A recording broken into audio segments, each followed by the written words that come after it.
Muy buenos días y bienvenidos a una edición más de Misterio Infinito Perú con su amigo Fernando Chapi al habla. Pues bien, en este caso voy a tratar sobre un par de libros que han causado no solo mi curiosidad, sino incluso se puede decir algunos cambios en mi comprensión de la vida y en cierto modo también han despertado una esperanza en muchas personas alrededor del mundo y personalmente también en mí. Se trata de Caballo de Troya y del libro de Urantia, que para algunos son complementarios y para otros son pues uno plagio del otro y todo esto.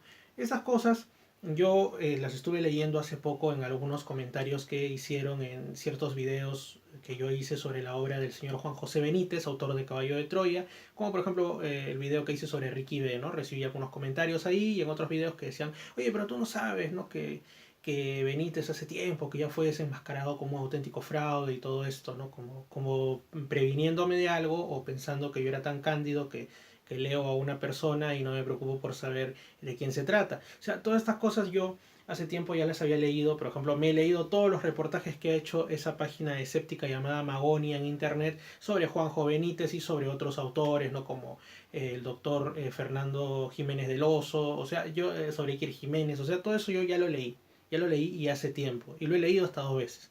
Además, también he escuchado, por supuesto, los audios que están disponibles en Evox y también algunos están por ahí en YouTube sobre el libro que hizo Antonio Rivera, incluso declaraciones de él mismo, ¿no? Cuando estaba en vida, obviamente, su libro Ni caballos ni troyanos, ¿no? En el cual él desenmascaraba, según su visión, el tema de que habían unos extraños paralelismos entre Caballo de Troya y el libro de Urantia y que para él esto significaba pues que Benítez había plagiado a quienes quiera fueran los autores del libro Durantia y se presentaba además el señor Rivera como en sus palabras, porque eso está en una entrevista que está ahorita en el portal Evox, ¿no?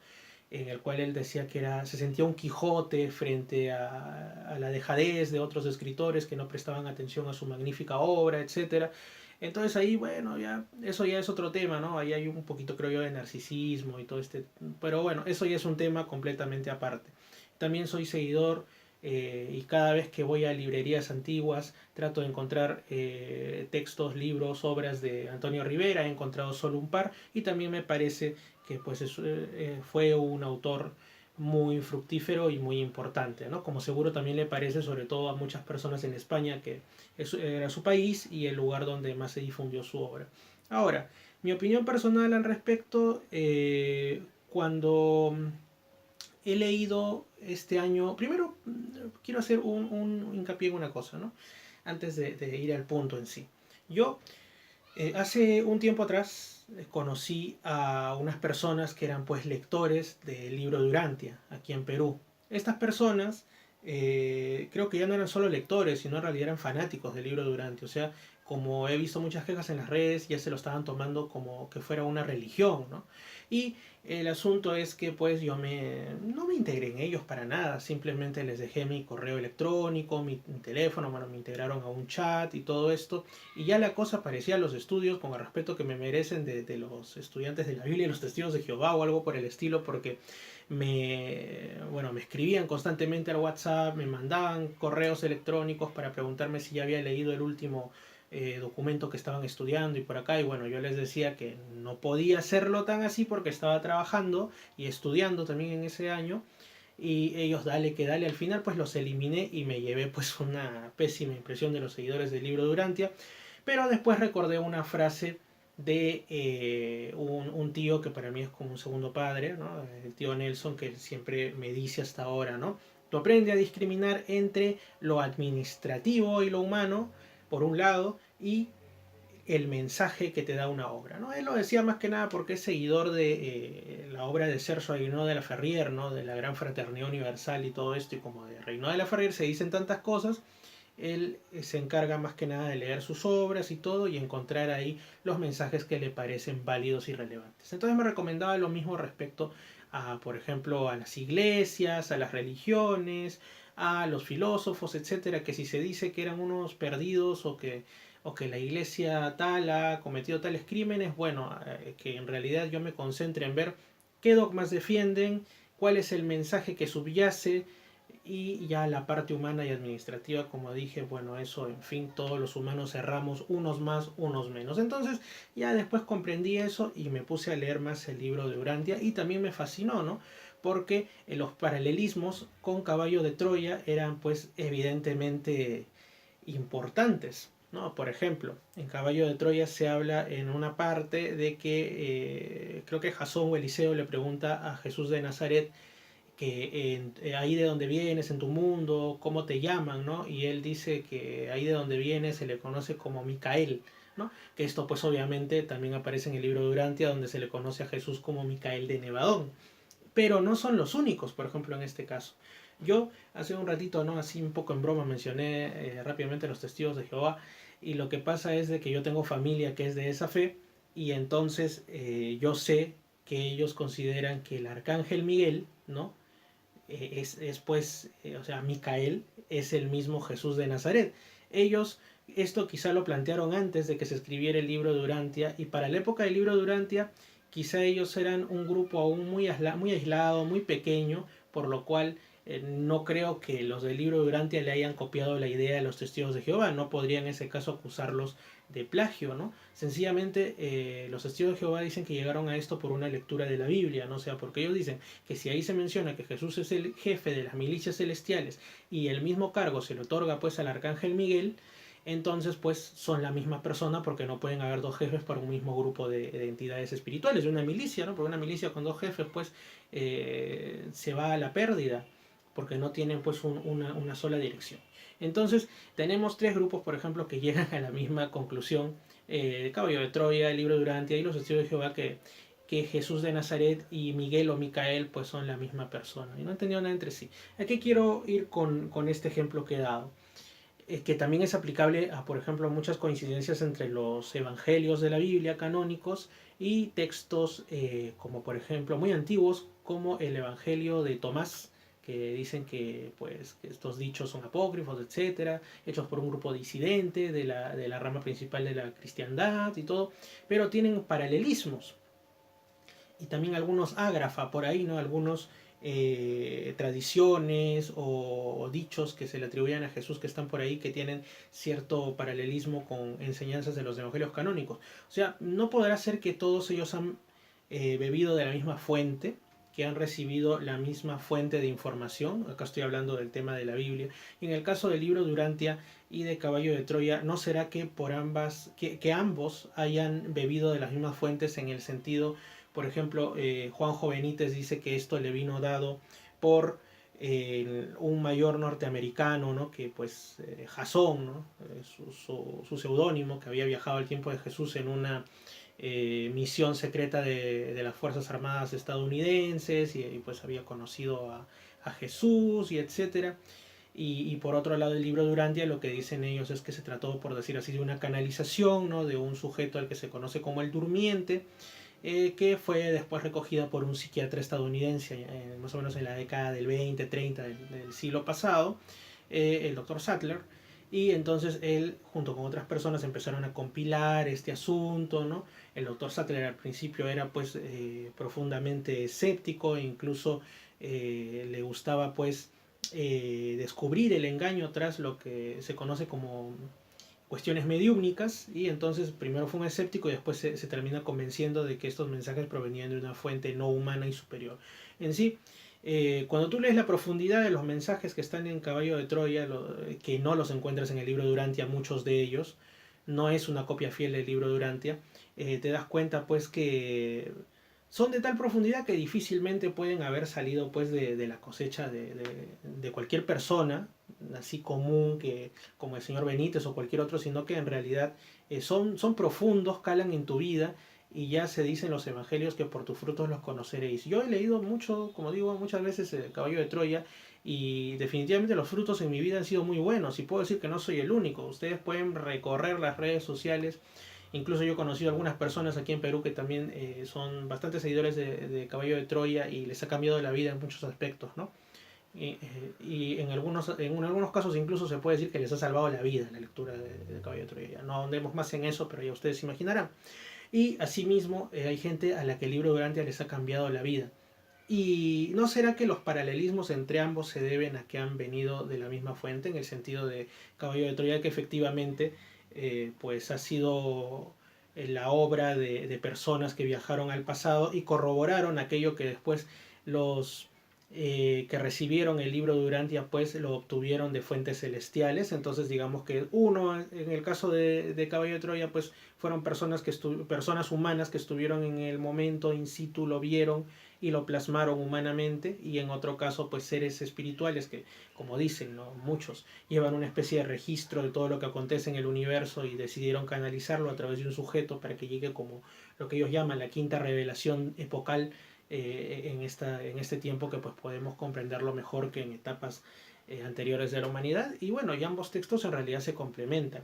Ahora, por supuesto, en el caso, yo soy más partidario de eso, ¿no? Sobre todo en Caballo de Troya también se dice que iba a haber un tercer mensajero en estas cosas de la revelación, de la verdadera vida de Jesús. Y muchos dicen que ese tercer mensajero era el señor Benítez. Yo en verdad no lo creo. Yo pienso que al decir el tercer mensajero se referían a la Fundación Urantia y a todo este bagaje de información que cuando tú la lees, o sea, es difícil de pensar que sea la obra pues de un alucinado, de un farsante, de un grupo de gente con mucho tiempo libre. O sea, porque por otra parte el libro de Urantia también estuvo mucho tiempo en la bóveda de un banco, no se decidieron a publicarlo. Así que si hubiese sido pues con la intención de formar una secta o de ganar dinero con él, pues se demoraron bastante en llevar a cabo su cometido, ¿no? Y con un libro tan grande, cuando con libros más pequeños pues se han formado y mucho más imperfectos desde mi punto de vista, se han formado pues religiones de buen número de seguidores. Y, y sin embargo, pues cuando tú lees el libro de Urantia, como digo, encuentras tal complejidad que se centra más pues en detalles, ¿no? Digámoslo así, físicos, históricos, ¿no? Cómo se formó la Tierra, cuáles fueron los primeros seres humanos, la rebelión de Lucifer, las formas de vida en el universo, la historia del surgimiento de la humanidad, la vida de Jesús de Nazaret, es de una forma bastante como si se tratase de un informe, mientras en Caballo de Troya lo que encuentras es la vida de Jesús con detalles pues más íntimos, familiares, reflexiones, emociones, etcétera. Yo creo que ambos libros se complementan bastante y considero, como digo, es como todos mis videos, simplemente una postura personal, que son pues complementarios y vienen de la misma fuente, ¿no? Dios nos habla de muchas maneras. De hecho, Dios nos habla en el día a día mediante circunstancias, mediante el amigo que te encuentras en la calle imprevistamente, mediante aquel sueño que tuviste, mediante esa conversación que tuviste en el trabajo o en los estudios, en lo que fuera. Y Dios se manifiesta así en las pequeñas cosas, y por supuesto también, como no, se va a manifestar mediante ya cosas más directas, como por ejemplo en el caso del libro de Urantia, ¿no?, mediante una revelación directa, o en el caso de Caballo de Troya mediante incluso los intentos de la curiosidad humana por querer conocer más, ¿no? En este caso, como dicen, un viaje en el tiempo. Así, eso es lo que yo pienso, es mi opinión. Para mí ambos son libros fascinantes. Como digo antes, yo por este encuentro con algunas personas un poco fanatizadas con el libro de Urantia tuve un sesgo negativo, ¿no?, que me alejó de él durante varios meses, pero después comprendí esta enseñanza de este tío tan querido que me dijo que aprenda a separar lo administrativo y lo humano, o sea, la organización, el grupo, la persona con sus errores, de el mensaje, ¿no? Y el mensaje tanto del libro de Urantia como de Caballo de Troya son, como digo, buenísimos. Ahora, Juanjo Benítez ha reconocido que una de sus fuentes es la Fundación Urantia, bueno, el libro de Urantia, ¿no?, en el sentido de que lo ha usado como para comprobar que lo que se dice en Caballo de Troya pues también está presente en otros sitios, o que bueno, que no es una farsa. Es una de sus otras fuentes, eso es lo que él ha dicho. ¿Por qué hago hincapié en este asunto? Por la sencilla razón de que para nadie es un secreto cuando tú lees, por ejemplo, el testamento de San Juan, que al comienzo él agradece a la Fundación Urantia, y algo que sí es mentira es, bueno, hay canales de seguidores del LU, ¿no?, el libro Urantia, en Evox, etcétera, donde por ejemplo en uno de ellos yo encontré que aseguraban que en la primera edición de Caballo de Troya Juanjo Benítez había puesto ahí un aviso que decía que esto era pues proveniente del libro de Urantia. Eso es totalmente falso. esa edición supuestamente con ese aviso no la encuentras en ningún lado porque sencillamente nunca existió, y si es que hubiese sido cierta, me imagino que el señor Antonio Rivera en su época lo hubiera puesto pues de cajón en primera hoja de su libro Ni caballos ni troyanos, ¿no? Porque con esto ya verdaderamente sería esa pieza que él hubiese ansiado encontrar para tirarse abajo pues a Juanjo Benítez, ¿no? Desde su punto de vista del señor Rivera, de que se trataba simplemente de un plagio. Y no lo puso. ¿Y por qué no lo puso? Pues porque no existió, ¿no? Y no creo que a un investigador tan renombrado y tan hábil como el señor Rivera, como fue el señor Rivera, pues se le hubiese escapado este detalle tan sencillo y tan importante en su investigación, ¿no? Para ponerlo. Simplemente eso. En resumen, porque ya nos vamos para los 16 minutos, para mí ambos libros son muy importantes. Yo no considero al señor Benítez un plagiario ni nada de eso, al contrario, le estoy agradecido porque su obra a muchos nos ha cambiado la vida, ha despertado corazones, ha hecho que muchos pues nos desliguemos del lastre de tradiciones humanas que a veces más aprisionan que llenan, y nos ha hecho conocer a un Jesús más humano, y para quienes quieran ya después sumergirse un poco más en aspectos como como la forma en la que el mundo se creó, cómo están conformados los universos, etcétera. Por supuesto también está el libro de Urantia, y puedes empezar por Caballo de Troya y de ahí pasar al otro, porque obviamente cuando hagas tu investigación de términos como Micael, como digo, entre otros, inevitablemente en internet te vas a topar pues, con el libro de Urantia, que está totalmente gratis en la página web de la fundación que lo acoge. Sencillamente eso. Para mí son 2 obras magníficas. Eso era lo que les quería decir. Y pues es una opinión puramente personal de parte de alguien como yo que lee Caballo de Troya media vida. Ahora tengo, como digo, 32 años, desde los 16, 17 por ahí lo leo, y en el caso de el libro de Urantia pues también desde mi adolescencia, ¿no? Así que creo que algo conozco, algo sé, y puedo dar mi opinión. ¿No es así? Saludos a todos, y especialmente si son seguidores de estas dos grandes obras, Caballo de Troya en sus 9 tomos, y lo que viene todavía, el Diario del Liceo, la obra del señor Benítez en general, y también del libro de Urantia, ¿no? Esta espectacular obra de información de lo divino hacia la humanidad. Saludos a todos.